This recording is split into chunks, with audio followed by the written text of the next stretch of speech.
పార్వతీపురం మన్యం జిల్లా కలెక్టర్ కార్యాలయం ఎదుట 104 ఉద్యోగుల సమస్యలు పరిష్కరించాలని కోరుతూ సిఐటియు ఆధ్వర్యంలో ధర్నా నిర్వహించారు. 104 సర్వీసులను ప్రభుత్వం గతంలో మాదిరిగా నిర్వహించి ప్రాథమిక ఆరోగ్య కేంద్రాల ద్వారా నిర్వహించాలని, ప్రైవేట్ కంపెనీలకు అప్పగించకుండా ప్రభుత్వం నేరుగా నిర్వహిస్తే 50,000 రూపాయలకే సర్వీసులను నిర్వహించవచ్చని 104 సంఘం జిల్లా అధ్యక్షుడు డర్రు ఆనంద్ అభిప్రాయం వ్యక్తం చేశారు.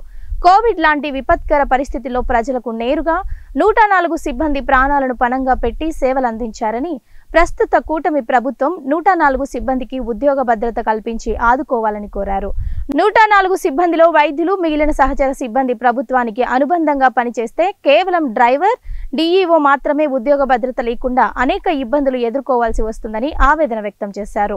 అదేవిధంగా 2020వ సంవత్సరం తరువాత విధుల్లో చేరిన డ్రైవర్, డిఈఓలకు జీవో నెంబర్ 7 ప్రకారం వేతనాలు చెల్లించాలని ప్రధానంగా డిమాండ్ చేశారు. నా పేరు దుర్గాప్రసాద్, నేను సీనియర్ డ్రైవర్ని 104లో. ఈ 104 అనేది ప్రభుత్వమే నిర్వర్తించాలి.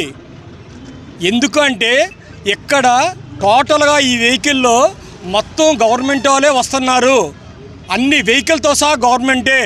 ఓన్లీ డ్రైవర్, డిఈఓ మాత్రమే ప్రైవేట్గా నడుపుతున్నారు. అది కేవలం అసలు 1,20,000 రూపాయలు ఒక వెహికల్కి ఇస్తున్నారు. ఒక 50,000తో నడపవచ్చు. ఇది గవర్నమెంట్ కానీ టేక్ ఓవర్ చేస్తే ఎంతో డబ్బులు, 1,00,000 రూపాయల వరకు గవర్నమెంట్కి మిగులుతుంది, ఆదా కలుగుతుంది. Doctor government, MLHP, ANM, ASHA total government వాళ్ళు. ఓన్లీ డ్రైవర్, డిఈఓ మాత్రమే ప్రైవేట్ వాళ్ళు పెట్టారు. వాళ్ళు లాభము, స్వలాభం కోసమే ఈ పని చేస్తున్నారు. కనుక గవర్నమెంట్ పెద్ద మనసు చేసుకొని ఈ వెహికల్ ఈ ఇద్దరు మాత్రమే గవర్నమెంట్లో కలపగలిగితే గవర్నమెంట్కి 1,00,000 రూపాయలు మిగులుతుంది. అది మొదటిది.